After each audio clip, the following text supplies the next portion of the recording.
Ladies and gentlemen, welcome to Silverline Wednesday Night WHAM! Hosted by Scott Wakefield! Hello, Internet. We are Silverline, and it is Wednesday, and you are right where you should be, right here with us. Thank you for joining us. We have a full crowd tonight, and we're not even all here, the Wednesday Whammers. Some folks more coming. Couldn't make it. Hopefully, they'll be able to join us. And we have a very special guest, Mr. Aaron Lopresti is here with us tonight. We will get to him in just a moment. He has run away. We've frightened him already. No, I got to get some. I'm like living in shadow here. It's like, look creepy. Turn the lights on. Turn the lights on. Aaron, you need the clear visor, the clear card dealer visor. Whoa, it got really bright. Oh, seriously, folks. Yes, we that's a great line for our show. Seriously, folks. Okay, all right, let's rein it in. I haven't even made an introduction, and I will repeat our customs for Aaron. We like to introduce ourselves because we do like to just talk about ourselves and hear our own voices. Yes, we're all very outgoing people, comic book creators. And we will talk about what we have going on, upcoming projects, maybe a little projects we're working on. We'll try to cover some Silverline items, news, and things in the works. And if you're out there, we always encourage you to comment, ask questions. It doesn't always have to be about what we're talking about, because we don't even talk about what we're talking about the entire time. So ask questions and chime in. And Aaron is here very kindly. If you have questions specifically for him, please ask those. And about his career, about his the way he arts, and what he did to get where he is. And again, I'm going to keep expressing our appreciation for him being here. So thank you, Aaron. And also thank you, Daytona Beach Comic Con, for sponsoring Silverline's live streams. They have set a date, and I did not jot it down. Roland, you got that on the top of your head? Oh, no, but give me... Okay, it's September. Yeah. So Daytona Beach Comic Con 2021 is happening. So go over to their Facebook page, go to their website, check out the date. I don't know if they have an event created. Haley, I think maybe, did you see an event that you can click on and say, I'm coming, I'm going, I'm interested? I don't know. I just looked on their website and saw that they had the dates. So they've got a date. I think they've got a location locked down. So go there, check that out, and mark your calendars and be there, because we will be there. And you can come, hopefully meet a few Silverliners. 18th and 19th. 18th and 19th of September. Mm-hmm. Thank you, Roland. And we do have a review from Martin Piero, Stellar Odyssey, that will be coming up a little later. Some of the folks I know have to bounce mid-show, and Aaron as well. If you've got to bounce, you don't even need to be polite. Just say goodbye, and you can click that exit button, and we'll go. Guys, thanks. And that's tonight's show. And we're out. Thank you, Make Mine, Silverline. Folks, Aaron is the topic tonight. We're going to talk about his career and what he's created, and we'll go all around and talk about art forms and the what goes into the craft and any other silliness that comes up during the show. So I will get the ball rolling and introduce myself. And on my screen, I'm going to go across. I'm going to go over to Tim, then Dean, and I'll try to give you guys some heads up as we go along. My name is Scott Wakefield. I am the co-writer and co-creator of an upcoming Silverline title called Steam Patriots. And I also try to help out, and I do a horrible job of publicity for Silverline. So if you're out there and you've got a blog, a show, a review, or anything like that, and you want to team up in one way or another, help us get our product out there, we will help get your name out there as well. We'd love to chat. So reach out to us for that. I'm going to go over to Tim. Hi, I am Tim TK. I am the associate editor at Silverline, and that means I mostly just try to not scream as I catch up our blog schedule. I help with our craft series of blogs where we have creators talk about the craft of comic creation. I am also the writer and creator of upcoming book Wolf Hunter, and I produce the Wednesday Night Show. You do a wonderful job as well. Thank you. Thank you. Dean, then Haley, then Mickey. Hi, my name is Dean Zachary. I'm a comic book artist and aspiring comic book writer, as I'm working on an upcoming Silverline title called Silver Blade. I have been with Silverline for a while and recently rejoined, and I've known Roland since the days of Malibu, way back when. And in fact, he gave me my first break as a comic book artist, which I will be eternally thankful. And I'm just happy to be here with you guys. Thank you, Dean. Haley, then Mickey, then Tommy. Right, I'm Haley Martin, and I do my own webcomic called Heroic Shenanigans that I just write and create all myself, and I'm currently working on an upcoming title for Silverline called Bear. Thank you, Haley. And in Comic Command Central, Mickey Clausen. Oh, you got to turn your sound on, Mickey. Mickey, you're muted. Finally, someone who's as challenged as I am with technology. Tommy, why don't you go ahead and we'll wait for Mickey to. My name is Thomas Flormante Jr. I've been doing comics since early 90s. I've worked for pretty much everybody at one point or the other, mostly inking, but I do a lot of writing and coloring, and I also do my own kid hero line of books through my publishing empire called Inferno Studios. I'm also the co-owner of the #1 printing company of the world, Kablam digital printers. And for Silverline, while I've worked with Roland since, well, Roland helped me. There you go. Roland showing the book, the Kablam book. Oh, Kablam. There you go. Kablam. Yeah. I've been working with Roland from the beginning. Him and Stephen Butler and Mitch Bird, broke me in, I guess, if you were to call it that, in way back in the 90s. And I did some cat and mouse stuff way back then with them, and all kind of stuff for the Ultraverse with Roland when he was an editor there. But currently, now finally getting around, currently I am, we got done with, I have to write it down because we keep adding things. Thank you, Tommy. There you go. The the Trumps book, which we kickstarted a couple of months ago. The first book is now done, and you can buy copies at Indie Planet. And it is beautiful. And Yep, turned out really good. We've got to work on the second book of that so we can finish it up. But I am currently inking Silverline Team Up featuring Champion and Miss Fury. It is a whole lot of stuff, so I had to write it down. And I am inking the Rejects book with Mr. C. Michael, and I am inking, going to be inking Silverblade with Mr. Dean Zachary. Awesome. So.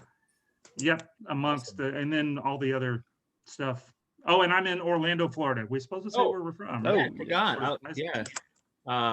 Yeah, I'm up in snowy Western New York. Tim, Yep. you're over there in I'm Oregon. in Salami, Oregon.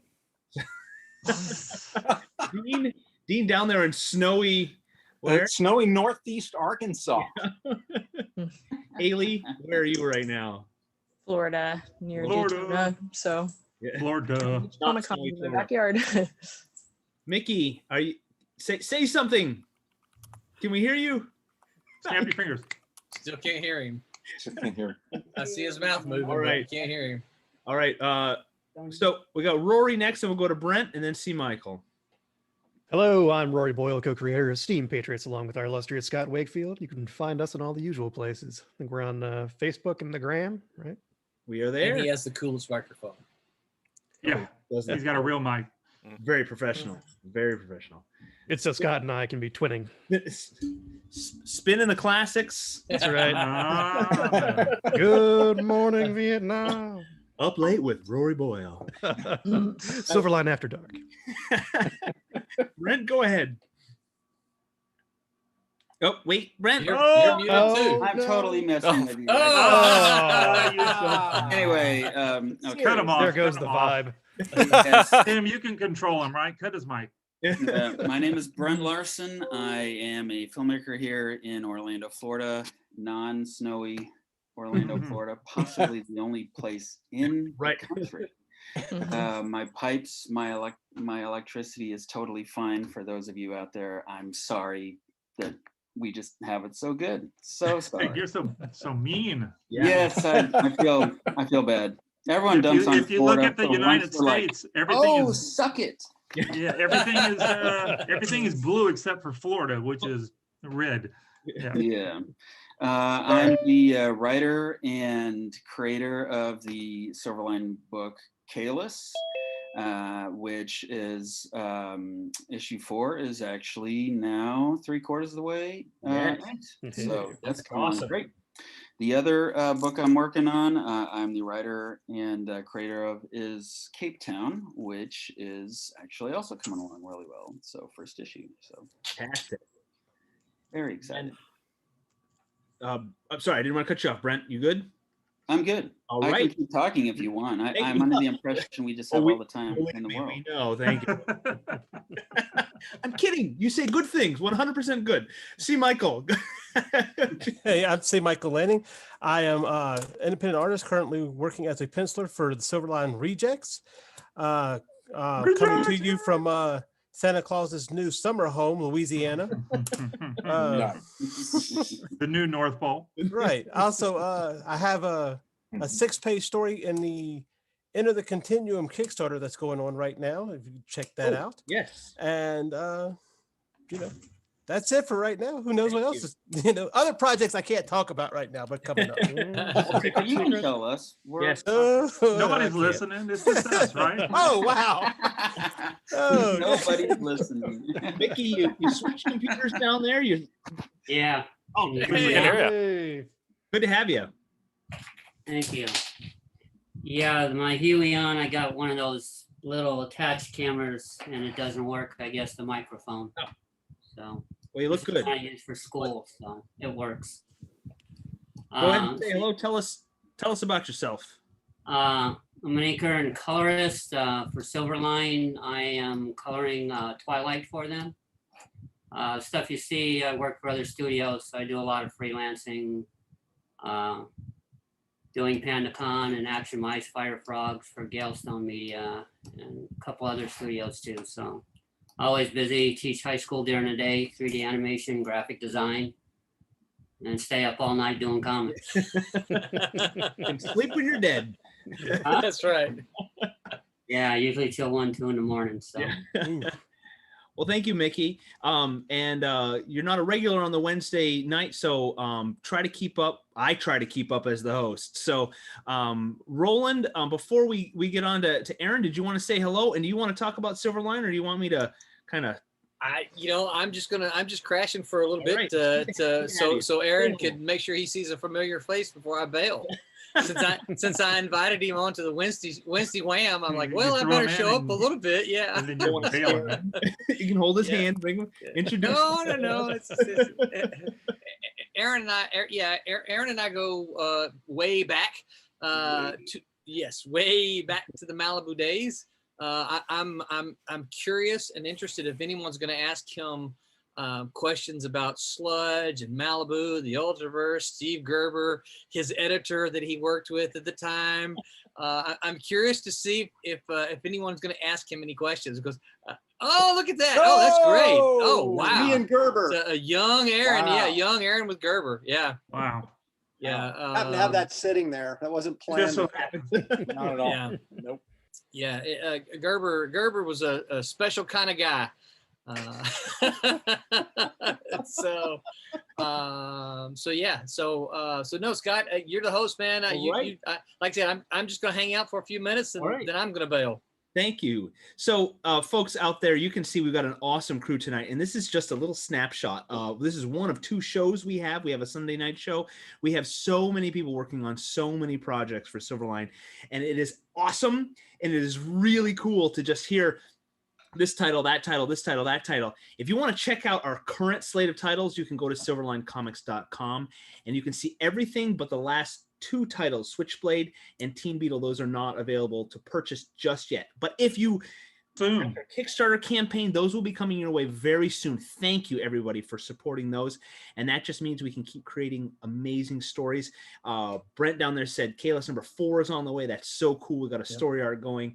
It's just one example. And we're trying to do every other month, trying to get 2 out at a time. That may change, we'll see. But right now, we're doing the best we can to get 2 out at a time because we got so much good stuff. It may change to 3. Okay. So we'll see. It's so many cool things, and we are going to talk about the industry with Aaron and folks that have worked in the traditional, come in and do the work at the magic land of comic books, but also how now things are changing. And we got Dean over there working from home, and C. Michael and Haley and Tommy and Mickey and all of us, and making these independent stories. And before we started, Dean, I want you to talk about it too. We talked about what's so great about the independent world and having these new ideas, these fresh ideas, and having the ability to just do something crazy and new, something unique. We're not downplaying the big guys, and because they make amazing stuff, but it's a neat world to be part of in the independent world. So we've talked this whole time. Aaron has been wonderfully patient. Aaron, I'm going to give you the floor. Introduce yourself. Give us your bio, your background, and feel free to talk as much as you want. You have the floor. And then give us I'm on somebody's show there too. That was a little bit of an echo. Yeah. So go ahead and if talk as much as you want. We want to learn about you, and then we'll pepper you with questions. All right. All right. Well, my name is Aaron Lopresti. I am a penciler, inker, writer, colorist, occasional painter. Worked in the industry since about 92, 91, maybe. I was just thinking before I came on that I've actually been making a living drawing since 1990. I started out in commercial art, was there for a couple of years in a studio here in Portland, Oregon. And while I was trying to break into comics, I got a little bit of a late start because I went to film school at USC. I was kind of wanted to pursue that, and that didn't work out at least as quickly as I wanted it to. So I bailed and said, you know what, I'm going to try and get back into comics, which was my original goal when I was 12. So I eventually was able to do that. I've worked on a variety of projects for a variety of publishers, probably best known for my work on Planet Hulk, Wonder Woman. I had a run on Ms. Marvel, Justice League International. I started off at Marvel, but then jumped ship to go to Malibu with Roland and crew because they offered me twice the page rate that Marvel was at the time. So I was like, wow. Yeah, I'll do that. And sorry, my dog is a lot of money in those days in comics, right? Well, it's funny. I was just having this conversation with some people that I think our original page rate mine was like $85, right? A page. Mm-hmm. And then you guys came along, Dave Ulbrich and Tom Mason talked to me at a Dragon Con. Yeah. And I happened to be sitting next to Mark Bagley because I had done Spider-Man's origin story in the that 365, the black hologram cover issue of Spider-Man. And so I was sitting next to Bagley, and of course, he had a line a mile long, and I was just kind of catching a little overflow. My dog is literally biting the sleeve of my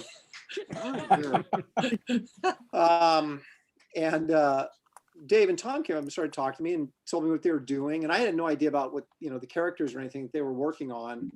And but as they sent me the package of material, the different designs and things like that, and said, yeah, we'll pay you $135 a page. I was like, what? Okay. So I didn't really have anything going over at Marvel. I had been offered She-Hulk, but then by an editor that was working there. But then John Romita Sr., who was the art director, came in and said, no, he's not ready for a regular series. So I kind of got pulled out from underneath me. And he was right. But at the time, I didn't think so, right? And so I was very eager to go someplace else where people had a little bit of faith in me. And I was able to sort of, by working on Sludge, which wasn't originally what I was supposed to be working on. I was supposed to be working on Hard Case. Yeah. Because that was one of the launch books for them. And then, but we were at Fred Greenberg's New York show. They're in the Javits Center a couple of years before he, the snowstorm that bankrupted him. And they had their whole book full of character designs. And then there was a Kevin Nolan piece in there from that he had designed for Sludge. And I remember talking to, who was it?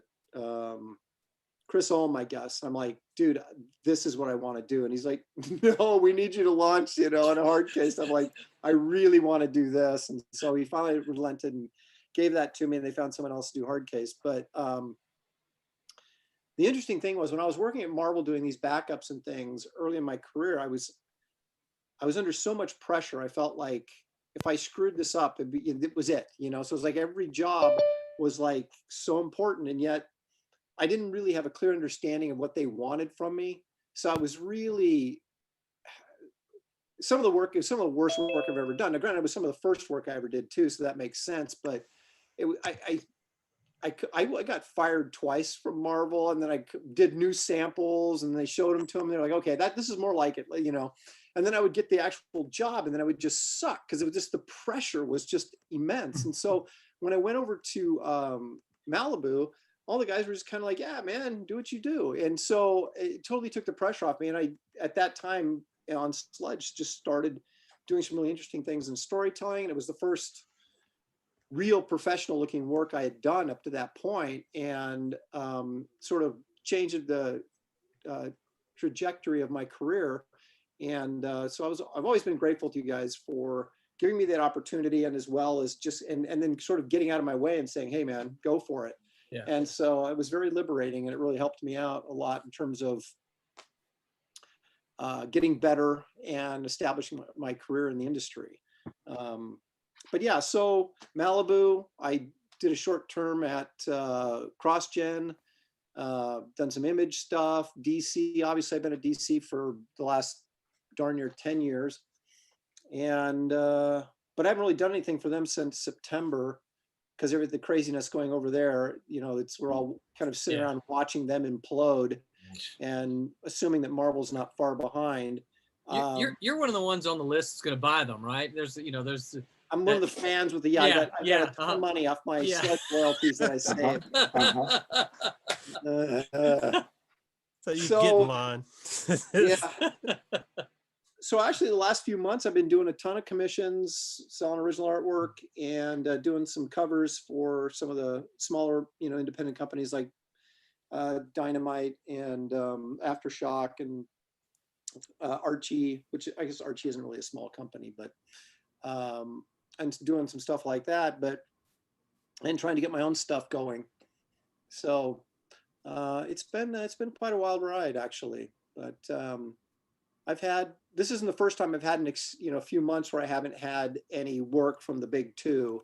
It's happened to me a couple times in the past, and you just kind of, when you're a freelancer, you just kind of ride out the storm, and stuff eventually pops up. So kind of roll with it.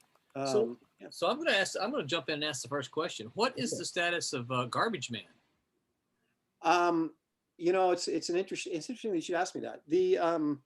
I do have a deal. It is coming out later this year, but the publisher was like, yeah, don't talk about it until we solicit it. And I'm like, that's the dumbest thing I've ever heard in my life. I keep talking about it constantly, so that when you do solicit it, people know that it's coming. So I've been sort of cheating. I've been talking about it, but I haven't been saying who's publishing it. I gotcha. So I had to go back in. For those who don't know, it was a miniseries, 2 miniseries actually, that I did for DC Comics, but it was a creator-owned book. And recently the rights returned to me, probably 2 years ago now. And it has Batman in it. So I've had to remove Batman and put my own characters in there to replace Batman. Thankfully, I have some characters that kind of fit really nicely into that mold. So it wasn't this jarring thing that I took Batman out and put these characters in. But so that's what I've been doing this past fall, as well as getting the pages that needed to be redrawn, the panels that needed to be redrawn so that, you know, Batman was removed, and all references to Gotham and all that kind of stuff. And it's not in there a ton, but there's enough. I think there was, ended up being, out of 115 pages of story, there was, I think, 18 separate pages that either had word balloon changes or art changes on them. So I got those repenciled. I got those sent to Matt Ryan, who is the inker on it, and who I've worked mostly with most of my career, anyway, since my CrossGen days. And so he's inked them. I got them to the colorist. They're colored. And just a couple days ago, they got lettered. So everything is over at the publishers. And now it's just kind of a matter of waiting for them to solicit it so that I can officially talk about it. But it will be out later this year, like either October or November, a trade paperback that collects the whole thing. But the interesting thing about it is it actually has new material in it as well. So it's a reprint of the stuff that came out with the new material in it. So. And it's all 100% yours now, right? Yes, Excellent. That is correct. I have a quick question for you, Aaron, on that. Yes, I was reading on your website about Garbage Man, and I want to get a little bit into the conceptual part of it. You know, what I found interesting was you stated you wanted to do a monster as a superhero rather than what Alan Moore had done with Swamp Thing, which was turned it into sort of this esoteric, you know, swamp god type thing. And I thought that was interesting that you wanted to do a monster as a superhero because you had this cool iconic cover and it reminded me of Creature from the Black Lagoon, right? And because I'm a classic Universal Monsters fan also. And yeah, and so it sort of took me back to that, and I was like, I gotta find out like what got you going. Was it a Swamp Thing kind of inspiration? Was it a creature inspiration? How did he come about? Well, most people that are familiar with me or familiar with my work know that I'm a big, you know, Bernie Wrightson honk. And absolutely, yeah. It's funny how you don't really see his influence in my work until I start doing monster stuff, and then it becomes clear as day. You know, it's just I do superhero stuff, and it's like you're going to see more probably Neil Adams, and you're going to see Bernie Wrightson in my stuff. But you look at my monster stuff, and you go, "Oh, I can see the Wrightson influence there. It's pretty obvious." What happened was when I first went over to DC, I was at Marvel, and I had done Planet Hulk, and I was doing Ms. Marvel, and I just wrapped up Ms. Marvel, and I was supposed to take over Ultimate X-Men. And I told them I wouldn't do it unless they gave me the cover gig, because I had not done the covers on Ms. Marvel, and it was really ticked me off. And so they said, well, we don't know, you know, can you do a sample? And so I said, yeah. And I got halfway through the sample, and I said, what am I doing? I got so pissed at myself, and then I got pissed at them. I finished the sample. I sent it to them. They go, this is great. You can do cover. I said, nah, I'm quitting. And that's what I did. And, but I also had a Man-Thing project over there that I was pitching them. It would have been, pardon the expression, just a one-issue giant-sized Man-Thing. And they were like, yeah, we can do that. But they just kept putting it off, you know. So I never got around. So I got, you know, there was a couple things going on there. But anyway, so when I went over and was talking to Dan DiDio, I said, look, one of the things I want to do is write. I said, not all the time. I don't want to write every project I'm on, but I do want the opportunity to do that once in a while. And he goes, I don't care. That's fine. And so we were talking a little bit more, and he goes, you know, we need a monster book, because at the time Swamp Thing was being held captive by Vertigo. Okay. And this is something I never really understood. You know, they're the same company, but they're not the same company. So it was like they had the rights to Swamp Thing, and they wouldn't give it back to DC for the use in the regular DCU at the time. So, and Dan really DC doesn't have a Hulk character. They don't really have a monster character other than Swamp Thing, and they didn't even have Swamp Thing at the time. So I said, well, Dan, that's right up my alley. Let me come up with something. And my feeling was, I was a big Swamp Thing fan, you know, as a kid, and I'm not a big horror fan. Okay, so I won't go and see just like disgusting horror films, but I do love monster movies. And Same I look here. at the monster films, like, like you were talking about, those to me are not horror films, they're monster films. I guess vampire films could get a little bit into what we consider a horror film, but, Wolfman and, Creature from the Black Lagoon, Frankenstein, those are monster films to me.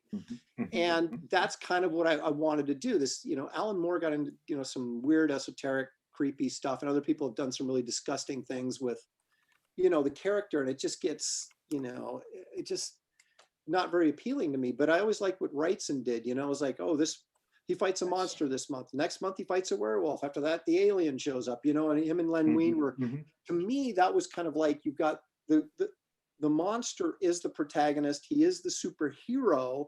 I mean, he's stronger than everybody else. He's built like a superhero. He just deals with monsters as opposed to supervillains. And so that was kind of the take I wanted. I wanted to do something classic without reinventing the wheel, but at the same time, I wanted to make it familiar, but not a ripoff. And so I kind of took, I don't know if you'd call it standard, but a basic origin story where somebody gets injected with chemicals and there's an explosion and they reform and, that kind of thing. Yeah. Obviously, who the guy was is different than, the other characters that were turned into swamp creatures. So that part of the story is different, but the actual creation of the character, I just wanted people to be able to kind of step right in and go, hey, we don't have Swamp Thing, but we have Garbage Man. Let's read that. And so that was kind of the inspiration behind doing it. And originally it was going to be its own series. And then Dan chickened out and he goes, let's make it a mini series. And I'm like, okay, that's fine. And then he chickened out and said, well, why don't we run it as a backup in the Batman books? And I thought, well, what, that's a great idea because I'll get great exposure, right? And then that changed. And he goes, okay, well now, and it ended up being the worst possible scenario. We're going to run it in an anthology miniseries. I'm like, I don't even know if that's a real thing. What is that? And so then they had, for those of you that are as old as me or close to as old as me, remember DC had a series called Weird Worlds back in the early 70s that were all Edgar Rice Burroughs stuff, right? Well, they had to re-up the copyright on that title. So he's going, okay, well, we'll do the first miniseries will be Weird Worlds. I'm like, whatever. And so then we'll do a second miniseries, and it was My Greatest Adventure, right? So they wanted to get My Greatest Adventure back out there. So I had a story in there. Kevin McGuire had a story on this alien girl that was sort of superhero humorous kind of thing that was really quite good, and called Tanga. And then they ran a Lobo story. So we basically, all of us had 10 pages, and that went through 6 issues, that 6-issue miniseries, Weird Worlds. So we all ended our stories on these cliffhangers, except for Lobo, that wrapped up.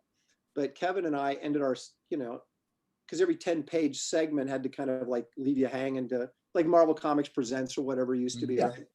And so then we finish it, the Weird Worlds thing, we're ready to jump into the next issue. And he's like, well, he goes, we're doing My Greatest Adventure, but it's not going to come out for another 4 months. And so we had these cliffhangers that were, 60 pages that we'd built through the 6 issues. And then we got this cliffhanger, and now we got to wait 4 months before the next issue comes out. Of course, by the time it did, everybody had forgotten about it, and sales were horrible and blah, blah, blah. But that was that's how that all came about. You're making the case for independent comics. You just that was it right there. Everybody, everybody's listening. Yes. Why you do independent. Create on your schedule. And for the record, the last thing I'll say about this, so other people, but I love your your clean superhero stuff. That's much more Adam Hughes-ish, right? Beautiful work. But I love the grit and I love the textures of the Bernie Wrightson-esque stuff, where you're more on the Kelly Jones end of the spectrum, and it gets all weird and it doesn't have to be so bound to real reference, because I'm always in that tug of war between, okay, here's my photo reference, but I want it to have an atmosphere, a feel to it. I want it to have guts, I don't want to just draw a pure reference, I want it to have a vision look to it. But anyway, I love your Wrightson-esque stuff. Thank you. So Well, just always my opinion. I always looked at Wrightson and guys like Wrightson, Barry Smith, Frazetta. Frazetta, I don't probably really shouldn't count because he did a little bit of comic work, but not really a great deal. But he was also a big influence. But you know, when I was growing up in the 70s, the stuff that was hot at that time was not really the superhero stuff. It was the monster stuff. It was the fantasy stuff. Yes. You know, Lord of the Rings. Everybody was doing artist portfolios and things like that. That was like, you know, so I always sort of wanted to fashion myself after being not a comic book artist, but an illustrator, right? And I always looked at Wrightson and Barry Smith and Cluda and Frazetta. Those guys were illustrators that just happened to be drawing comics once in a while. And that's kind of how I sort of patterned my style. And so when I do fantasy stuff, when I do horror stuff or monster stuff, I guess I should say, that comes out because it seems to me there's a certain level of freedom and detail that you can put into a monster story or fantasy story that you're a little bit more restricted when you're doing a superhero book, you know? David Finch seems to be able to sidestep that because no matter what he's drawing, there's always heavy shadows and a lot of detail, you know? And I don't look at it that way. It's like, if I'm drawing Superman, I'm not going to draw him with tons of shadow on him, you know, like you would Batman. And so therefore you have more of an open style, you know, like, you know, Adam or any number of guys.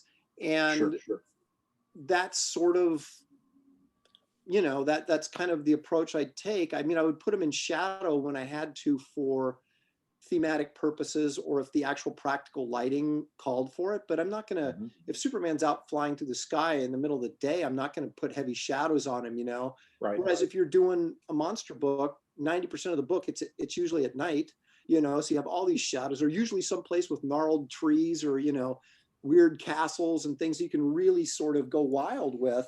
Whereas, you know, I don't feel that sort of same kind of illustrative freedom when I'm working on superhero books. So I kind of approach it differently. Good call. The end. We got I'll jump in with some input from chat. I'm gonna take this opportunity to bail, Tim. So all right. I'll jump back on at the very end, and what I'll do is I'll announce our guest for Sunday. So all right, Aaron, thank you so much. You and I'll be in contact over the interwebs stuffs. So thanks a lot. I'll leave you to the mercy of these fellas. All right, Haley. Let's see you rolling. Tim, go for it. Waiting to see if Roland kills the chat. Okay, we're still here. All right. The first one here from YouTube. Someone is asking about your time at Solson or Solson Comics. Who? Someone is asking if you worked with Solson, the imprint put together by it wasn't imprint, but Sol Brodsky. No. All I've right. never even heard of it. I thought it was a little strange, so I didn't know either. The other one was from that same person. He probably thinks I'm somebody else. That happens Probably, a lot. yeah. Have you considered drawing Count Chocula and Frankenberry for General Mills? You know, I would love to. They haven't really. You know, I was so jealous when was it Jim Lee, Terry Dodson, and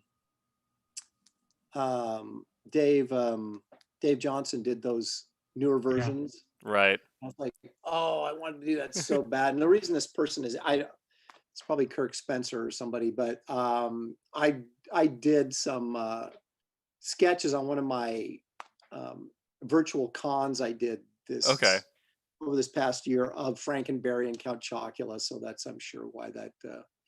I haven't done Quisp yet, though, so maybe I'll do Quisp next. Although he's not part of that, you know, group of monsters, but you know, classic serial. Of course. Oh yeah. But I would, hey, if the General Mills said, hey, I'd do it. So.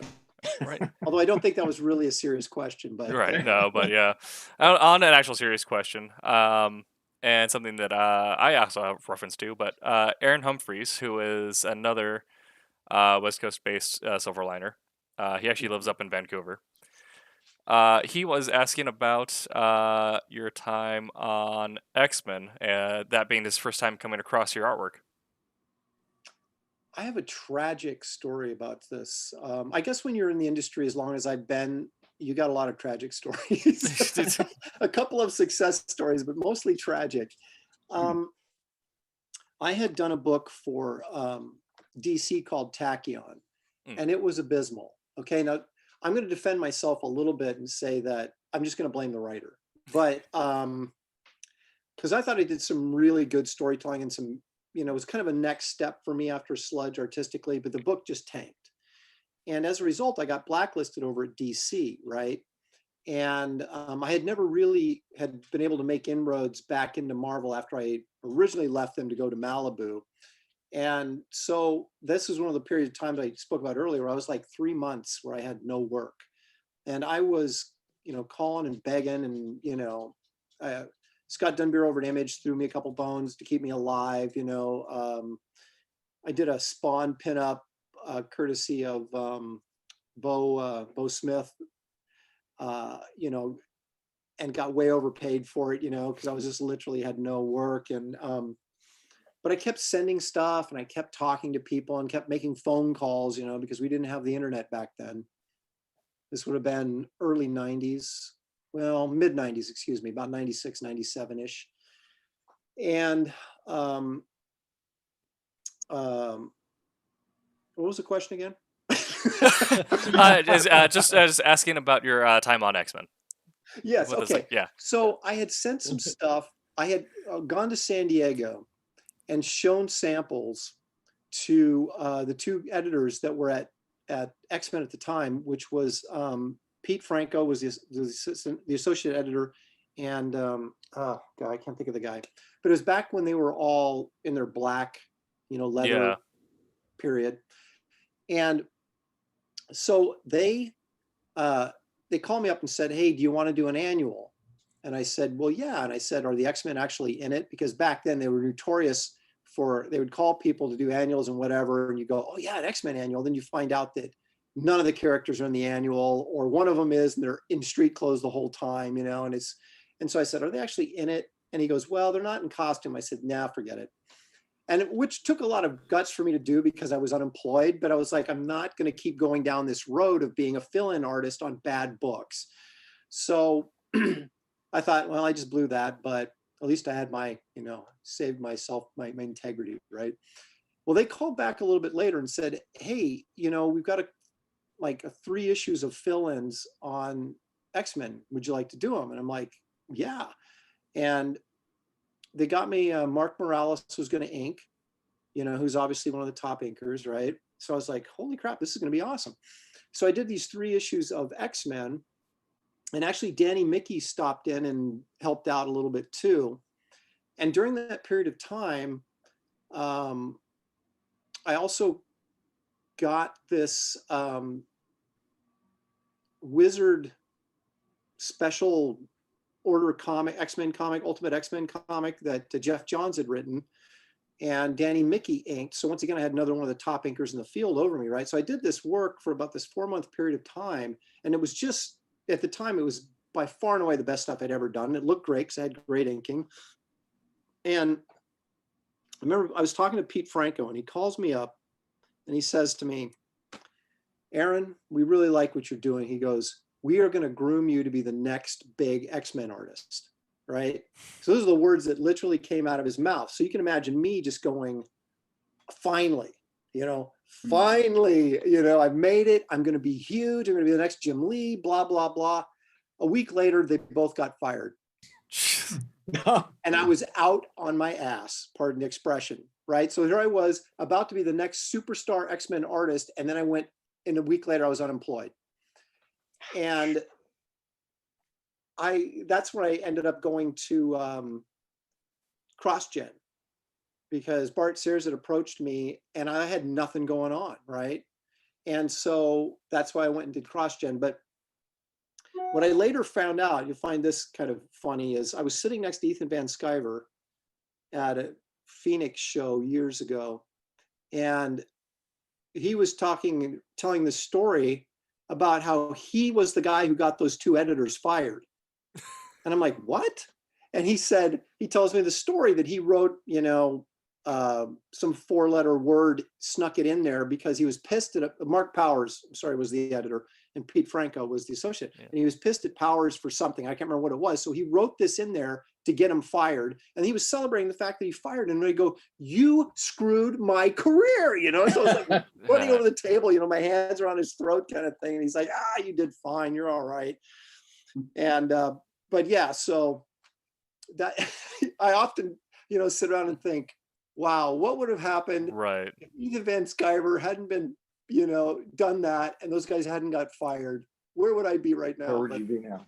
Yeah, I might be right here. Who knows? But I know I would have had a few more issues of X-Men under my belt anyway. So what was CrossGen like, Aaron? I mean, did there was a big, I don't know whether the story was true, but the idea of CrossGen was that they were going to return to the classic bullpen, and everybody was going to move down to Florida and be in the same room, and it was going to be the classic style. And did all that actually happen? And if it did, how long did it last? It actually did. And the interesting thing is, Mark Alessi, the owner and the founder, he was under the impression that there actually was a bullpen at Marvel, and there really wasn't. That was just kind of Stan Lee's sort of like imaginary sort of, you know, the workplace that didn't really exist. And so he told this story, or someone told me, you know, that he'd heard it from Mark, that he had gone to Stan Lee and said, hey, we're recreating your model, you know, and Stan Lee was like, well, we never actually did that. That was just BS, you know? And so now my dog's barking at the front door. Anyway, so I apologize if you hear my dog barking back there, but so he had created this environment that was really awesome because we had writers, artists, inkers, colorists, were all under the same roof in the same office, right? And we were in these little, I want to say cubicles, but yeah. And so it was awesome because the writers, there was no editors. The writers would get together and have story conferences and figure out what they were going to do. And they sort of kept each other in check, right? And then I would go and meet with my writer, who was Tony Bedard at the time on Mystic. And he'd tell me the story, we'd discuss it, you know, and his idea. Then he'd come up with a plot based on our conversation and what he wanted to do and a little bit of what I wanted to do. So we were, you know, on the same page. And then I'd get the plot, and then I'd pencil the thing, and then I'd take my penciled page, walk over to Matt Ryan, who was inking me, and say, this is what I'm going for here. Do this or don't do that, or approach it this way or don't approach it that way. He would ink it. I would then take the inked page over to the colorist, who is Will Quintana, and say, Will, this is what I'm going for here. Go this direction, go that direction, whatever. I mean, I didn't micromanage anybody, but I was able to tell them if I had a specific idea, you know, I want to go this color scheme because we're trying to get this point across or whatever.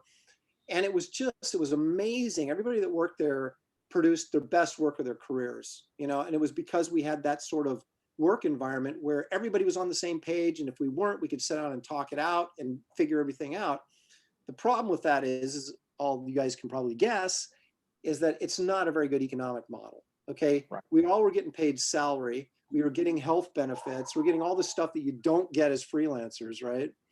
And so, and then of course they expanded too quickly, which is always the case with new startup publications. And pretty soon there was more money going out than was coming in, and the whole thing blew up. But it lasted, I worked for them for about 2 years, just barely. And I remember telling my wife, because we lived in Oregon, and which I hate, by the way, but we live in Oregon. And so we were going to move to Florida, which she wasn't thrilled about, but I was like, yeah, we got to go where the business is, right? So we moved to Florida, and I said, if we get 2 years out of this, we'll be lucky. And that's about exactly what we got. Now, it had been around a year and a half before I joined. So I was kind of like the second wave of talent that they brought in. But so I worked for them like 6 months before I moved to Florida, because we had to sell our house and all that kind of stuff. And then I lived in Florida, worked there for a year where everything was going really well. And then it was that second year in Florida where things started to fall apart. And then I was, you know, calling Marvel, while working at CrossGen, because I knew things were going under. And so I was actually drawing Captain Marvel issue while I was finishing up my commitment at CrossGen at the same time. And so it was a brutal 6 months because I was actually working 2 jobs at the same time. And it was a lot of hours, long days, but it was a great idea. And it might have lasted if Mark hadn't been so aggressive, and just kind of, because all the books were selling in that 18,000 to 27,000 circulation, which was enough to sustain the books, barely, but enough, but they just kept expanding, and he was spending a lot of money. Leadership to support that many titles. Yeah, and do you think if we'd had the internet the way it is now, the technology the way it is now, and he had not chosen to bring everybody under the same roof, but to network everyone like we're doing with Zoom and so on, do you think things might have been different? Ultimately, no, because I think always the biggest problem everybody has when they start publishing is overexpansion.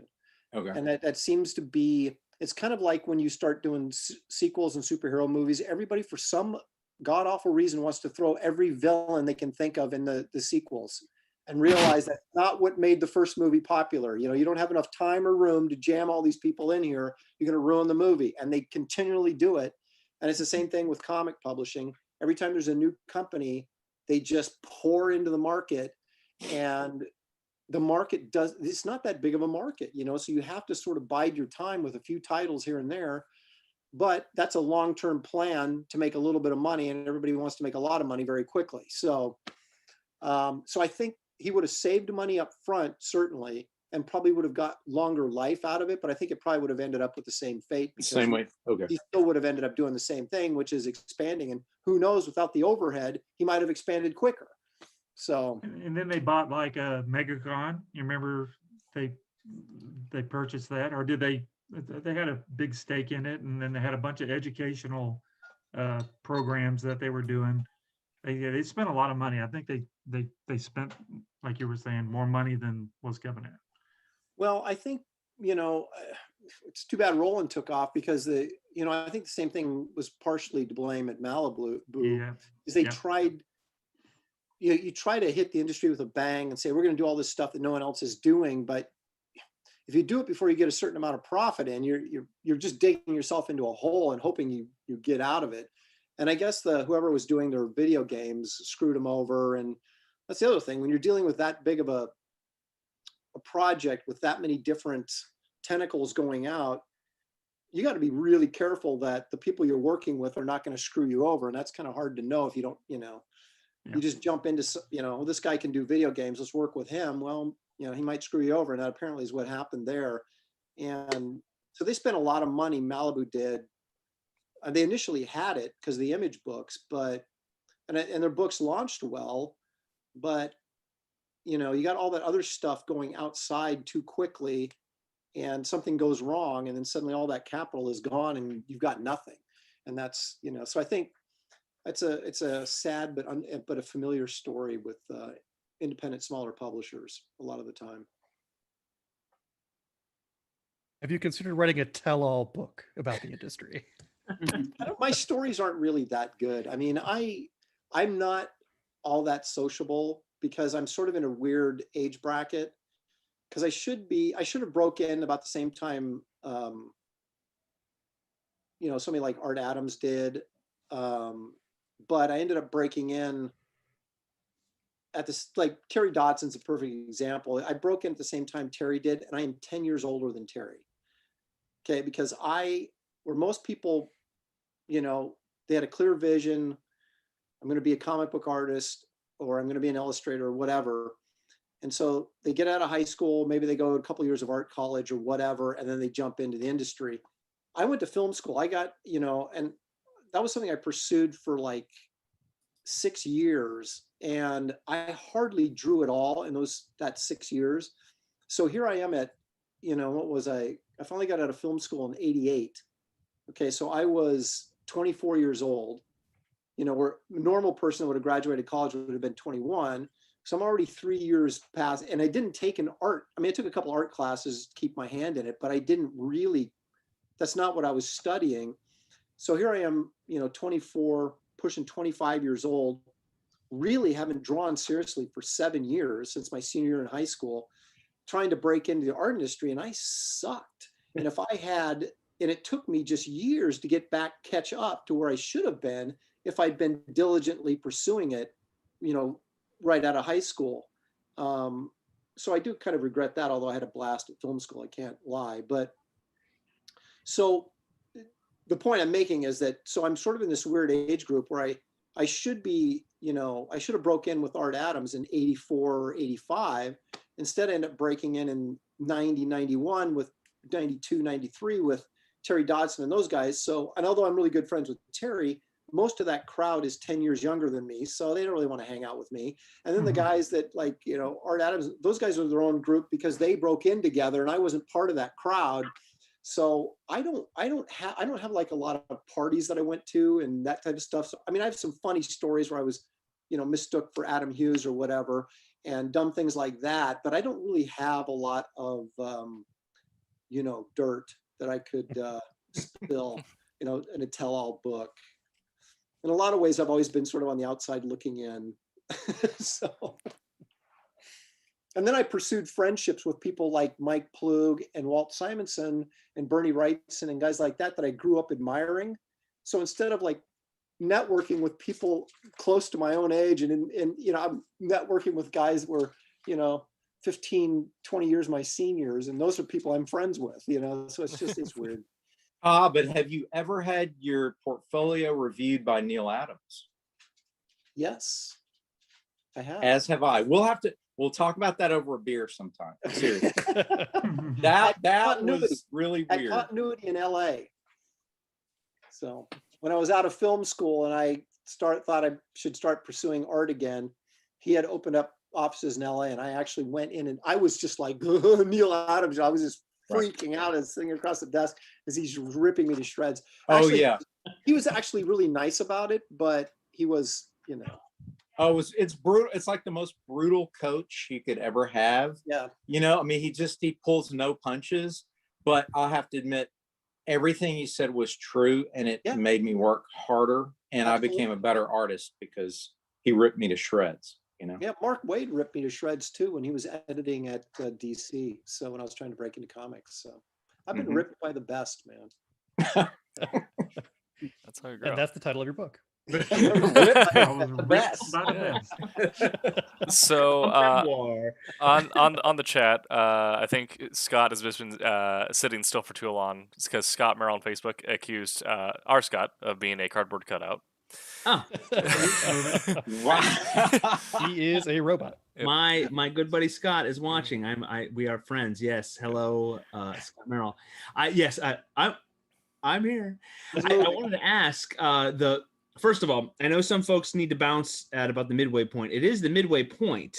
I don't know if you have comments, questions before you want to go, but if you guys need to go, it is okay.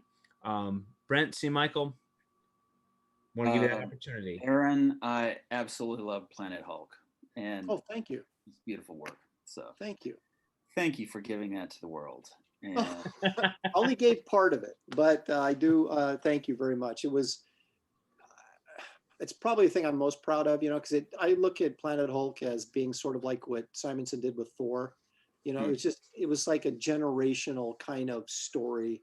It was so perfect for the Hulk. And I was, Carlo Paglione, who was the artist on the Hulk at the time, was not able to keep up regularly. And so Mark Panisha, who also I knew from Malibu, called me up and said, hey, do you want to do like every other story arc with this guy? Because we're doing this big project and we don't think he can keep up. And I said, yeah, of course. The Hulk, of course.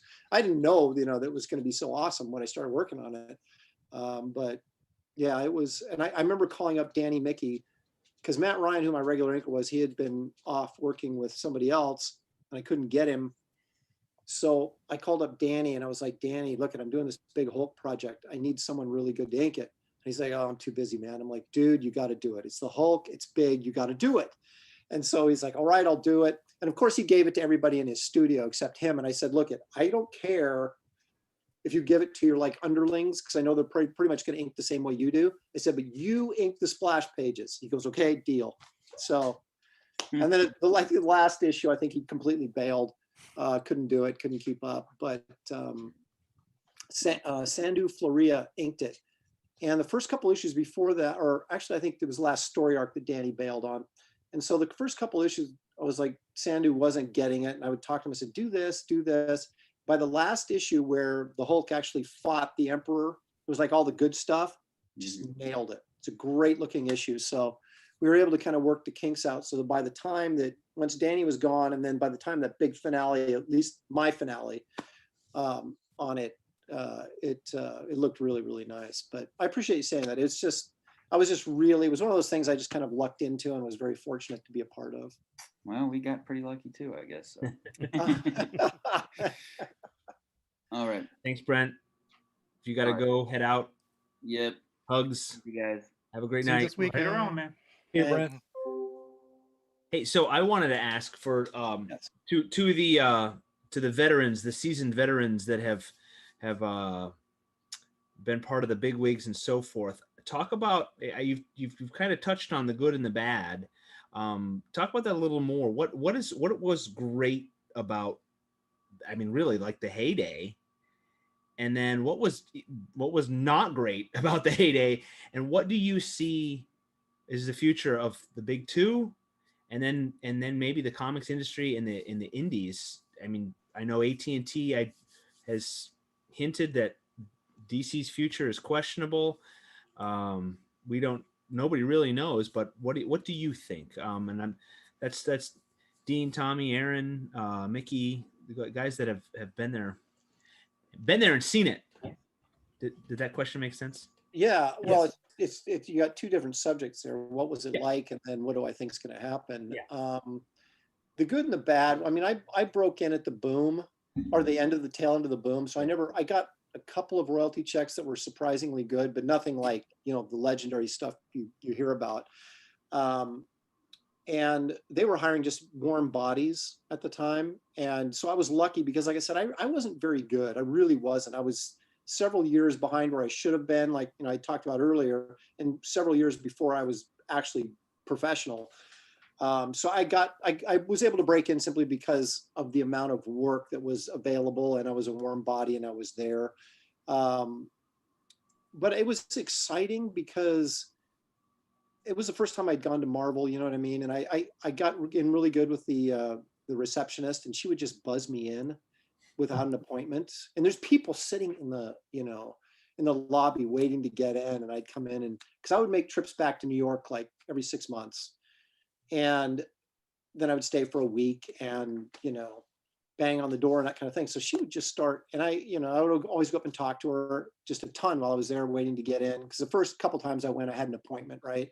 After that, she knew me, and then she just like would buzz me in, and then I would just go wander around and see whose door was open.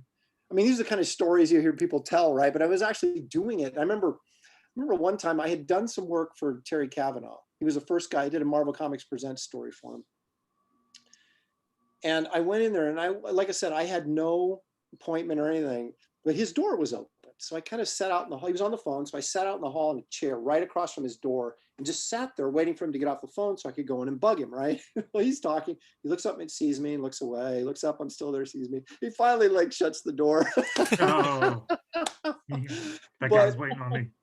I continued to, plug away and, but just walking around the offices, it was just cool. You're kind of like, oh, it's Marvel Comics. Here I am, DC was much more uptight than Marvel was at that time. So it was really, you couldn't sneak in to DC. It was very still sort of corporate. And so someone actually had to let you in. And so it wasn't as much fun, but Marvel was, it was a riot because I was,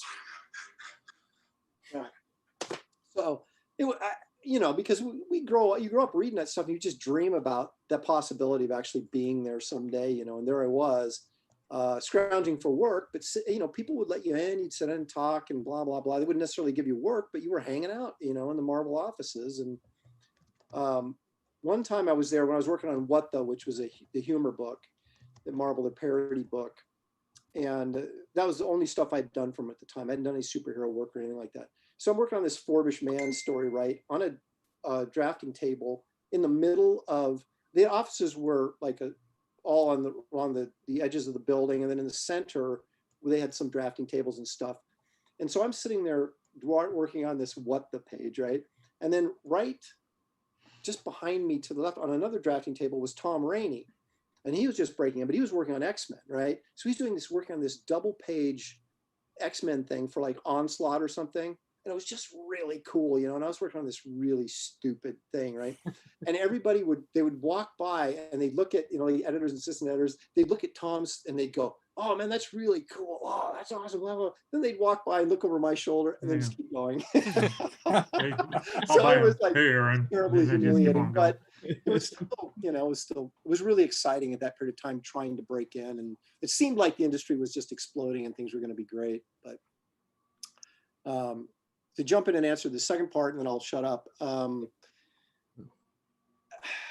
I think AT&T is destroying DC. I think the writing's on the wall.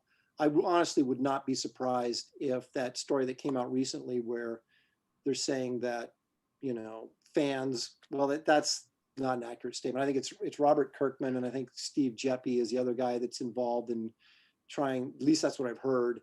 Of buying DC, and what they would be doing is actually licensing the comic book publishing branch, because they wouldn't be gaining the rights to the characters. You know, Warner Brothers would still own the characters, but they would just take over the comic publishing. You know, whoever would jump in and do that. And I don't think that's unrealistic that that's going to happen at all. And I think what's going on at Marvel in terms of subject matter, and I'm not going to get all political on everybody, but in terms of what they're doing, subject matter with their titles, they're just destroying their books and they're destroying their audience. So I can't imagine that they're going to continue doing what they're doing for much longer, because they're just, you know, they're hemorrhaging other than a couple books. And someone a writer told me this about 4 years ago, and I thought it was really insightful. And now it seems to be coming true. He goes, you just wait. He goes, before Marvel, he says, Disney is not going to continue to publish comics. He goes, don't be surprised if they take these comics and license them out to smaller publishers to do the books, because they don't care about the books. They care about the intellectual properties, and they don't care about comics. There's not enough money in comics anyway. And so that wouldn't surprise me if something like that happened. But what alarms me most is this move towards the digital market. Because if DC goes all digital and that's their plan, and then Marvel follows suit, what's going to happen to all the comic shops and all the outlets for print media, you know? So it may fall on the shoulders of independent publishers, like, you know, like most of us are to a certain degree here. So there you go. I'm sure someone else has an opinion. Good answer. Yeah, I'm gonna take it if you don't mind, and do a part one and part two. Part one of the question: what was cool about breaking in the '90s? What was really cool? I can sum it up for you. It felt like a cottage industry still, because it's pre-Hollywood. Yeah. So, you know, it's way before Iron Man breaks big. I mean, this is like the biggest thing is the Crow. Okay, that's it. It's even pre-Blade. You know, there's no Blade. There's just the Crow, and that's it. And then you got your Donner Superman films that were big, you know, and then, but it's just after 1989 Batman. So there is a Hollywood presence, but it's nothing like what happened after Iron Man. So what you've got is still a cottage industry of true fans, and we loved comic books. Number one, that was it. And it wasn't driven as much by this, you know, success meant you were doing a comic book. That, I mean, you want to make money, you want to make a living doing it, but the page rates were like Aaron said, I mean, you're like, wow, $135 a page, yes, you know. And it was some crazy money at times. Yeah, it was the creative fun of being around people who loved the material the way you did, and being able to work in that field and do the work and go to cons and personally meet the people, travel to New York, walk through Marvel and DC, and see all the legendary characters, you know, up on the wall. DC had this sculpture of Superman breaking out of the wall, you know. I'll never forget that, you know. And Catwoman at the time, the hot version of Catwoman was, of course, from the from Batman Returns. So there was, you know, Michelle Pfeiffer look-alike sculpture in the conference room at DC. But it was just, there was a magic to it because it was still sort of a side industry, and it was an insider type of thing, and anything was possible. The other creative fire behind the comic book industry at the time, it was about whatever you wanted to do that you thought was cool. I've quoted this before to some of you guys, but forgive me for repeating it. But one thing Todd McFarlane said in an interview one time that always stuck with me was, you know, he didn't design a Spawn because it was practical or because, oh, they could make a live action film version of him later. It was like, did it look cool? Yeah. You know, did the costume look cool? Did it look cool to have floating chains everywhere and an impossible cape that was 40 feet long that he couldn't really fight in that cape? Man, none of that mattered, right? It was, there was no editorial limitations on it. Felt like anything goes, literally anything, whatever you want to draw, go for it. Anybody with a pencil, hey, come here, sit down, you can draw. Am I over exaggerating it, Aaron, or was that kind of the feel at the time? That's exactly it. Yes. I mean, there's guys that never would have got hired in a million years if the situation hadn't been that. Me, you know, if the situation hadn't been what it was, you know. Right. They had so many books and they needed people sitting there doing them that could actually do them in time. You know, exactly. You had to be able to do it, but anybody that could hold a pencil that could draw a face, you know, you got a gig. Now, as long as you can get the work done, because people were buying the stuff. It was, it was fun. It was a fun time. So apart from the fun and the feeling of an insider college industry, a club, if you will, that we all were a part of, and it had just a limitless feel to it. Now, the second part of the question was, you know, where's it going? Sadly, you know, the business side, I think Aaron's encapsulated that and summarized it quite well. Yeah. So I'm gonna go more to the conceptual side. Here's what's killing it: calculation. Calculation is the death of creativity. It doesn't matter whether it's political calculation, whether you're targeting a demographic, whether you are, you know, taking some sort of test market to see what color do the kids like these days. Are they into yellow more, into blue? Let's make the cape yellow. You know, there's too much calculation, and I think part of that is the reason, the double-edged sword of the huge success of the post Iron Man Marvel Cinematic U. All of a sudden, you've got incredible, crazy money flowing because of comic books. So everybody wants to come in and get a piece of that, which makes sense. But again, people, you know, suits want to calculate stuff. Well, how can we guarantee that our investment, you're going to get ROI, you know, return on investment? Well, you can't. That's the beauty of art. You can't calculate ROI.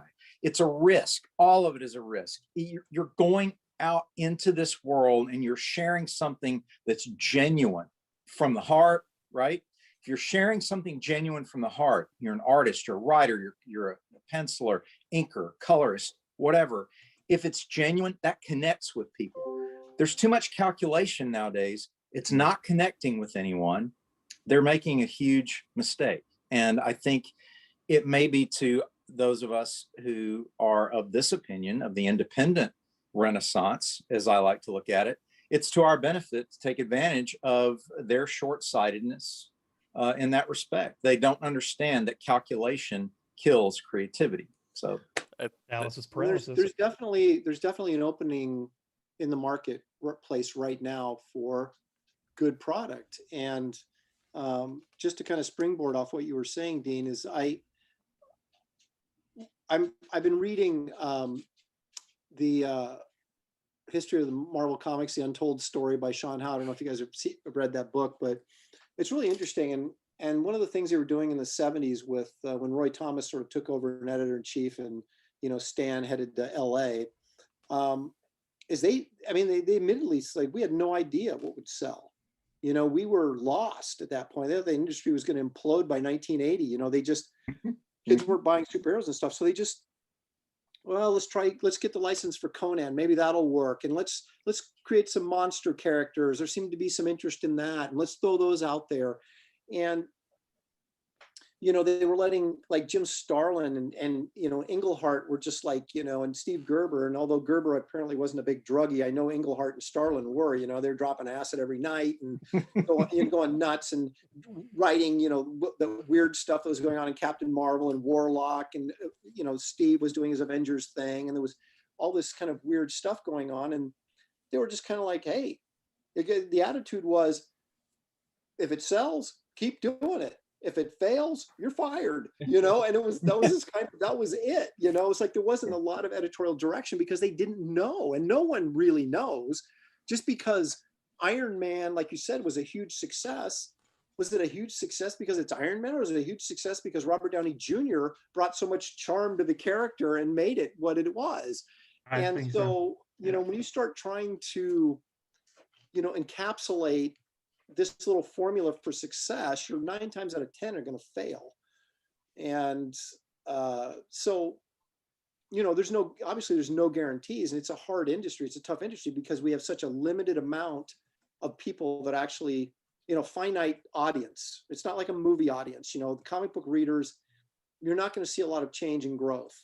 You've got whatever it is, 500,000 readers, 250,000 readers, 150,000 readers. I don't even know what it is. And that's your audience. You got to get enough of those guys to pick up your book. It's less challenging when you're self-publishing because you don't have the overhead and you don't have the wholesaler. You can sell directly to the fans, but you also have to get the word out. There's no advertising. You're your own. So how many people can you reach, and how many people can you convince that they should get this book? And so, there's challenges obviously, but I think in terms of creativity, that's where you're going to find the most diverse and interesting things going on right now, is because there's a lot of, they're not just new people trying to break into the industry. There's a lot of pros that are doing it as well, because they're disillusioned by what the corporate, entity that comics has become and how it's sort of controlling the creative impulses. Yes, it got too corporate. It got too calculated. And what the one optimistic opportunity I think we have is that we have a worldwide audience now, being broadcast digitally as we are, where that wasn't possible before. We had gatekeepers, right? And they controlled, what went out and how many people. There are no gatekeepers now. Whoever's listening to this right now, they might tell their friends, no, this is going to be a cool, company is coming out with cool books. But the idea of the genuine creative concept that's going to resonate with the reader, no calculation. Do you think it's cool? If you think it's cool, then they will think it's cool, right? If they don't, fine, you move on to the next thing, but it's real. It's real. That's the thing. Even Stan Lee said in interviews is, I just wrote what I thought was cool, and if I think it's cool, someone has to like it. Right. Right. Someone must think like me out there. There must. Yeah. I think that's one of the things that made me say yes when Roland asked me to jump on, was when I heard how they source books is finds a writer, like, hey, what story do you want to write? Find an artist. Hey, what story do you want to draw? Great, you guys link up. Yeah. You guys are buddies. Yeah, Aaron, your comment about the pros just doing their own thing too is awesome. And it's tough, like with anything now, is if you don't have a following, you got to get that following. You got to build your fan base, and if you aren't a character, like a personality, it's tough, but you can do it. It's possible. If you do, if you are the pro moving over to the indie world, I think you got a little bit of an advantage, which is fine, great. But what advice do you have for, I mean, let's say like a guy like me, like I'm trying to break into the world here. I have no bona fides. I got nothing. What's your advice? Well, you know, the obvious advice is don't get into comics. Are you out of your mind? Let's just ignore that. I don't want that. But beyond other than that, right. Well, I mean, the independent market is I'm still exploring, because I tried to launch Garbage Man not even as an original project, just the reprint trade paperback with the new material that I'm now getting published through somebody else, and it didn't go over. And what I realized was that I just didn't have the exposure, you know, because you're sitting there thinking before you launch it, right? You go, well, let's see, when Garbage Man came out, it didn't sell well, but it sold 19,000 copies. So there's 19,000 people out there that have heard of Garbage Man. Certainly I can get 1,500 of those people to buy. That's not that easy. And then you start to realize that what we're doing right here is such an integral part of selling your book. That, and I've talked to, you know, over the course of the last year and a half, as I'm preparing to launch something, it's like talking to guys who are, you know, getting it right, that are doing it right. Now, granted, there's guys that, like Sean Gordon, Sean Gordon Murphy. Sean Gordon Murphy. It's Murphy. Yes. Yeah, who's doing his own book, and he, you know, he's going to do over $100,000 in the indie market because he just came off doing this great big popular Batman White Knight thing, right? So he's rolling, he's hot, so that's not a concern. He doesn't have to have an internet show, you know, 3 times a week to get people to say, "Oh, I know who that guy is." But then you take, you know, just your average comic pro like myself, or some guy trying to break in and do something new.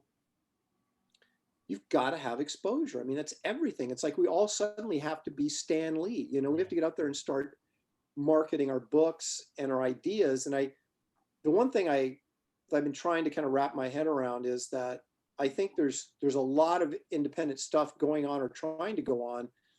It seems to me that we'd be better served sort of under a similar umbrella rather than everybody off on their own. So we could kind of benefit off everybody's self-promotion, could benefit everybody else, kind of thing. I don't really know exactly how to organize that or what that would look like yet, and I also think that the price point per comic is too high for a long-term goal, but it's the necessity right now when you're only getting 500 or 600 people buying your book, or even if getting 1,500 people buying your book.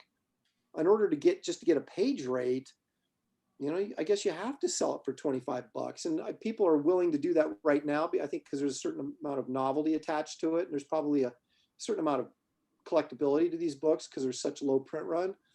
But I don't know that 5 years from now or 10 years from now, if we can still keep the industry going, if that's a model that it's going to have to change in some way, shape, or form, so that we can get product out to people more or less expensive, more affordable. Because right now it's just a couple of projects here and there, and that's fine. But the more and more we try to do this, because we really have to, because Marvel and DC is just, I don't think we can count on them unless something just miraculous happens. We're kind of tasked with the idea of recreating the comics industry ourselves. So there's some stuff that has to be answered. But to answer your question, I think promotion is the number one thing, visibility. Mm-hmm. Whether that's you're doing your own show, you're on YouTube, you're on Facebook all the time, that's number one. Because the more people know the name of your product, even if it's not out yet, you know, it's like Garbage Man. I've been talking about it for 2 years. So when Dark publishing. We can edit that out. Well, yeah, that's post-production. Tim, cut that. Right now we're sending people to people's houses with the little Men in Black thing. Well, when it comes out by the publisher, now that you all know who it is, when it comes out, it shouldn't be a big mystery or as big of a mystery, right? Because I'm talking about it all the time, and I've been talking about it for a year and a half. But I don't think anybody wants to sit around. Like, I got a project that I just finished the script for. It's a monster Western superhero type thing, a total genre mashup. But it's like, do I want to sit around and talk about it for a year and a half before I launch it to give myself the best chance to, that people will be ready for it when it comes out? I mean, so there's all those kind of things you have to balance. Like, when is enough promotion enough before I can actually take the chance and launch this and hope it succeeds, as opposed to jumping in too early or waiting too long. It's like Dean said, I mean, we're guessing, you're guessing if your product's going to sell, you're guessing if you're going to reach enough people, if something's going to resonate with it, that they're going to tell their friends and they're all going to order it, So I don't know what my advice is. The obvious thing is you pursue your passions, and that way, if it doesn't work out, at least you've done something that you're happy with. Yeah. Yeah. Because you cannot trust your instincts. Success. You just can't. Yeah, and the thing I struggle with is, I mean, this is Scott Wakefield, is just like that feeling of being despondent. Like when you see my constant rant, and Rory knows about it. If I was some sexy muscle dude, or like Tim, or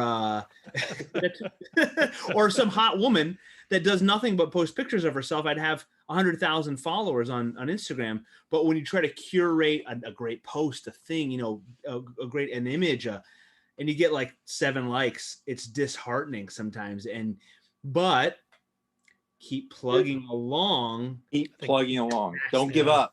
Don't ever give up, because you struggle. So let me put it in perspective for you. I have 5,100 followers on Twitter. Okay. Yeah. I know artists that I don't even know what they've ever worked on that have like 20,000 followers. Yeah. And I'm sitting here going, I drew Planet Hulk. I did Ms. Marvel. How come I can't get more than 5,000 followers on Twitter? And then you think maybe I'll get 1% of those 5,000 to buy my book. It's like, I got to have more followers, but I can't figure out how to get them. I keep posting art and a couple more people will follow. Yeah. By the time I'm 80, I'll have 20,000 followers. I don't know. I just read I'm a motorcycle nut, and I get Iron and Air magazine. So if Iron and Air, you're listening, this is your free plug. Iron and Air magazine. It's a great quality. It's a quarterly. It's a nice, like 90-page. It's really good magazine. And this last one was their photo special. It was mostly photographs in there. It was kind of curated by one of their photographers, and he talked about it. At the end of the day, success might not be your bank account, but if you look back at what you've created and what you've done, what a life. Now, that's tough. The struggle, the daily grind is tough. And to not lose heart is tough, but to be able to create, and then like you guys are saying, you, Dean, Tommy, this kind of renaissance that's coming it's exciting, and to be a part of that, to be creating new things and throw it out there. And if it stinks, okay, don't take it personally. It wasn't meant to be. I'm hard kind of not hoping to take it personal. It is. Yeah, it really is. But I'm really kind of hoping that, we've all been, stuck in the house for the past year. Everybody is just ready, bursting at the seams to go do stuff. Whenever we get these shows back up and running, we're all going to have books ready to go. Yeah. I think let's hope that we all, get that train going. It's been a good year and a bit for productivity. It might be a good time. But as far as where Silverline was in terms of like our growth vector in relation to when the Backstreet Boys reunion tour, as we call it, because the algorithm does not like the actual name, hit and put us all in our homes. It's kind of like just a hamstring to actual growth at conventions, because if you're independent, you're not necessarily showing up in bookstores. You're somewhere in an aisle, and you have to like just worm your way in between the guy who was working on X-Men at the time and some other person, and trying to just throw your book at people as they walk by. Well, you got to get good at that. Yeah. You've got to do it. I mean, it's the. I always like doing that at the shows. I was always good at talking to whoever was walking by, even if they were ignoring me. Still get them to stop and just it's always when you have some good stuff on the table and you can go, well, look, this is really good, and they go, oh, it is good, and then you talk to them. But you got to get we got to get these shows going again, and then get people on the if we're selling the books through the the Kickstarter store. They Mhm. don't like for you to call it a store, Right. but we're calling it a store. I really think let's keep our fingers crossed that we can get all the shows back up and going, because I think it'll help us all. And that the trend toward analog again is good, and I'm happy about it. Like, again, in the power sports industry, motorcycles and quads and side by sides and RVs and kayaks, and it's not power sports, but the outdoor go do stuff industry is on the rise, and it's awesome. You guys know I'm a big mountain bike rider guy. I've got a bike, on order now that I put it in last year for a new bike to upgrade my bike, and it's not going to be here until the end of the year. That's how that's how far out the outdoor sports things people are ready to go. And there's some weird. And there is some weird connection, because this was a niche industry, and it kind of tends right again. And power sports and outdoor sports were kind of a niche industry, and they're kind of that way again. And in those places, it really flourishes. Because after skateboarding peaked in popularity in the late '90s, it just died out in the mid 2000s, and only now people are getting their kids and skateboarding again. I was out at Mount Hood snowboarding recently, and the amount of other comic writers and artists I met in line for the lift. That's good. I was like, are we just all in the same boat? Like, what are we doing here? All in the same town. Yeah. Yes, it's true. That is true. I think too, Aaron, you mentioned it too, or how it works. How do you curate getting us all to work together and lift the indie industry? How do we do that? I don't know, but we need to. And I Silverline, I always mention, we reach out if you're out there creating and you want us to mention your name. I know we're not any powerhouse, but we're going to keep talking about each other, and we've got to do it. We've got to, and big names out there, we'd love, mention the little guys. And if you're the person with 200,000 followers, that's the key. Let's keep promoting. Okay, well, that's not. That's we got some updates in chat. Okay. So I'm going to go through those real quick. Roland had mentioned that Silverline acts like an umbrella, like Aaron was saying, and I think we're going to see a lot more companies of that sort where it's not necessarily a universe; it's a publication collective. Yeah. Where we were more. Scott and I are working on some of our projects, historical fiction. His a little more science fiction, on both ends, like a little bit. And if we are outside of Silverline, we'd both be trying to just shell ourselves out on Twitter as much as we can. But because we have a shared collective here, we can try to cannibalize each other's audience a little bit. I think, of course, the more people that get together and do that, the better. But we couldn't be in the same universe. I mean, you wouldn't be in a superhero universe, and I wouldn't be in your like real kind of historical fiction, where Steam Patriots is fantastical. But until we do the time time jump arc, when the portal coming, See, I think that's potentially problematic as well, because I think, based on what I've seen, over the not only my life as a comic reader, but then as working in the industry, fans love connected universes. They love something bigger than themselves. They can kind of get lost in the minutia of all this stuff. That's why you have Marvel zombies or DC zombies, whatever they're called. And that's the one thing that I think is missing right now in this sort of independent market. Absolutely. Is everybody doing, basically what we're doing is we're selling graphic novels, self-contained story, which are good in terms just from being able to read a story and, be done with it. And then maybe there'll be more, maybe there won't be. But I do think that your traditional comic book reader likes that sense of connectivity. How is Fantastic Four relating to Spider-Man, or how, you have these different characters that maybe they're not crossing over every issue, but they sort of exist in the same, as Stan Lee said in this book I'm reading, I thought it was interesting. He was like, unlike DC, where they would put Superman in Metropolis and Batman was in Gotham and Flash was in Central City or whatever, there was kind of these made up towns that they weren't But he said, all of our characters were in New York City. Right. So how in the world could they not be running into each other once in a while, you know? And so when he started doing that, it became this novel thing that people really dug. They thought, this is really cool, you know? That Silver Surfer may be in the Fantastic Four, but he could eventually affect Spider-Man, or he could eventually, you know, somebody else, Warlock or Captain Marvel. Right. And so I do like that. And I'm not sure how to solve that problem in the way this independent with this Kickstarter or Indiegogo platform, the way that we're doing things right now, how that can be solved. But I do think it's important. It may be important to the longevity of it, unless people are this just becomes a new, you know, comics just evolved to the point where it is just kind of separate graphic novels and people accept that and go with that. But I think Aaron, you're perfectly, you are 100% correct. And I think Marvel with the movies did it really well, bringing everybody in.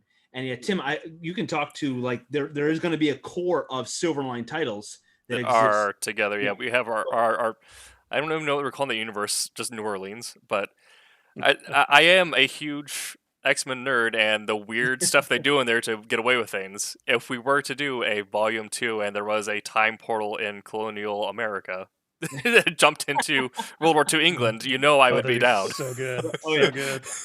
Yeah, Silverline. Yeah, Silverline will have its universe of superheroes and action heroes, and then some of the other the stories that just are under the Silverline umbrella. But you're right; it's seeing the world.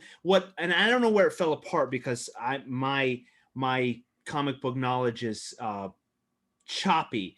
I feel like Marvel used to do a really good job of their continuity, and they'd mention, oh, this is just like Spider-Man did, and they'd say with an asterisk, see such and such a book. Caption box down there, Spider-Man. And then it flew apart. And I don't know at what point, and I could be wrong. That's what X-Men. X-Men. It fell apart with X-Men. Because X-Men, all of a sudden, it was like Captain Wolverine being 10 books at the same time. And they were doing this over here, and this over here, and this over here. Yeah. And then they decided to acknowledge that they're just a messed up universe. We're going to have Battle World, where you just see the fact that none of this makes sense, and that's the point. Yeah. No, DC, in the comics, DC was always more control the universe oriented, and Marvel was just like, hey, if it's cool, it's fun to have fun. Yeah. What happened was they had less titles to worry about in the 60s and 70s, and it was easier to keep track of. But even then, you know, Stan said that if you look at, I think it's Avengers 16, where they had the new lineup, right? And it was Scarlet Witch and Quicksilver and Giant Man and the Wasp and Cap and Hawkeye. It was just like really a lame Avengers lineup. And the reason is because even this was 1966.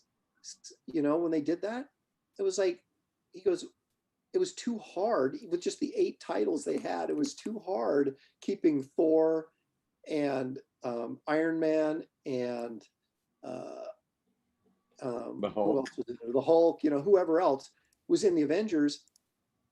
What they were doing in the Avengers in conjunction with what they were doing in their own book. It was just like too much of a hassle. So that's why he pulled all the major characters out and put in the lame, second stringers. Yeah. Right. So they didn't have to worry about that sort of continuity. Yeah.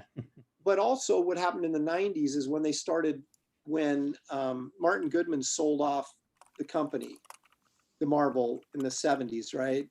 And then it just got sold and got sold and got sold and got sold, and it became more and more corporate. And pretty soon in the 90s, what was happening was, you know, and Terry Stewart was in charge, although he wasn't really in charge. Perlman and these other guys, Icon and all those guys they didn't care about anything except profit margin. Mm-hmm. And so they were making these guys put Wolverine in everything. They were making them do this stuff that they didn't want to do. But they were appearing in books that they didn't have anything to do with, and they were right. It was like this book. Wolverine walks through. There's Wolverine. Right. Well, it's like this book has to sell X amount of copies, or I'm in trouble. That's what an editor was faced with. So that he'd say, "Okay, we'll put Ghost Rider in there, or Wolverine, and I'll make sure we'll sell X amount of copies, and I won't get in trouble." So it was a totally different environment than it was in the 70s when guys were just like, well, let's see what if we make Warlock do this, or let's Shang-Chi, and it was just, it was more of a creative, let's try some Howard the Duck. It was just like, let's try some interesting things and see what happens. Where in the 90s, it was like, this has to sell this many copies or you're fired, and you're like, what do you do? Well, you put Wolverine in it or Punisher or whoever's hot. And so you destroy the industry long-term to get some short-term capital gains that's going to make, whatever mogul that happens to own Marvel at the time happy. And so it was very, those guys they had no interest in comics. They had no idea what comics were. They were just interested in the spreadsheets and the bottom line. And the industry paid a great price for it. But, that's what happens. These companies are great when they're small, but then anybody who owns a small company, your big dream is, right, to sell it for several millions of dollars and retire, right? You're not thinking about what you're doing to the employees or the rest of the industry you may be a part of. It's just kind of like, and I think that's what everybody's mentality was. Marvel and DC were independently owned companies, and they just sold for millions of dollars, and somebody was pretty happy with it, and then the rest of us that worked in the industry had to kind of ride the roller coaster of what that means when that stuff becomes, like you said, from being a cottage industry to just, these corporate giants controlling it. Yeah. And now Mickey Mouse owns Marvel. Isn't that weird? Yeah. Yeah. When are we going to get the Mickey Mouse Hard the Duck crossover? So on the chats, Roland is trying to guilt Aaron into do a cover for us. Hyper Potato on YouTube says, I bet Dean Zachary would draw a great Sergeant Rock. Oh, wow. Yeah. And someone else, or the same person, I'm going to read this word for word because I think it's kind of hilarious how they qualify this. Will Garbage Man be a hardcover when this mystery publisher, who has totally not been mentioned or hinted at, puts it out? It's gonna be a big book, right? It's not little. No, it's not I wouldn't hold your breath for that. Although I don't really know, to be honest with you. My guess is that, it's funny. Everybody's like, I don't do a hardcover; it's too expensive. Well, it doesn't cost that much more to print a hardcover than it does a soft cover. It really doesn't. But your price point for selling is much higher. And my guess would be that it's going to be a paperback, and if it blows up, maybe they go in and do a hardcover. But I don't know that for a fact what they're planning on doing. It's a different market in the sense that, since it's a trade paperback, they're not publishing, floppies and saying, okay, we're losing money on the floppies, but we're going to collect them in a trade paperback and then sell that and break even. This is starting as a trade paperback, right? So their focus is as much on bookstores or booksellers as it is the comic book market, right? So that's one of the reasons why the book is, it's essentially done with it. It's still being put together in production, but everything's done, right? But it's not going to come out till October, November, because you have to have such a huge leeway from when you solicit it to when it actually comes out from book publishers. Okay, the book publishing market is completely different than the comic market. And so they have to cater to the book publishing market. So there's a catalog that goes out to book buyers, and then there's a catalog that goes to Diamond, right? And they're not the same thing. And so the book publishers get like 8 months in advance, whereas Diamond is 3 months in advance, right? For comic shops. So even though it'll be coming out at the same time, they have to say, well, in order for this book to just be out by November, we have to have it solicited to the book buyers by March, So so it was just impossible when we cut this deal. It was impossible to like get it out in June or get it out in May, because we came to this agreement last fall, right? And there still had to work to be done on to get the Batman stuff taken out and the new stuff put in. And I'm way ahead of schedule, but with that 8-month lead time for the bookstores, there's just, the earliest it can come out is at the end of 2021. So, and that's kind of how it's going to be. But to answer the question, I don't have any idea. I would guess it's just going to be a paperback. Sure. Because it's not like it's, this mega selling property that they're like, oh my gosh, we got this, let's maximize it by doing a really cool hardcover. My guess is it's going to be a paperback because it'll be just cheaper. And hey, Aaron, thank you for staying with us. We're getting towards the end of the show here. If everybody's okay with it, we'll start our good nights. Okay. And we'll give you the last word, Aaron. I want you to plug what you've got going on. I know you got a book on your site that's for sale, of your artwork and so forth. So shamelessly plug, please. I will. So I will start the good nights, and then I'll wrap up at the very end. Again, my name is Scott Wakefield, and Steam Patriots is coming out sometime soon. I'm co-writer, co-creator with my good buddy Rory Boyle down there. And as always, folks out there, if you have something you want us to help promote, if you want to help promote our products and our books, we would love to help each other out. And we love the indie world, and let's lend a hand where we can. I'm going to go over to Dean and then down to Tommy and Rory and Tim. So Dean, say goodnight. Good night, everybody. Dean Zachary signing off. Keep your eyes out for the upcoming Silverblade. Enjoyed it. All right. Tommy. Just look for me, just punch in Flormonte, Florimonte, mostly on Facebook, but you can find me elsewhere, or go to infernostudios.com and you'll find me. All right. Flormonte. We'll find you. Thank you, Tommy.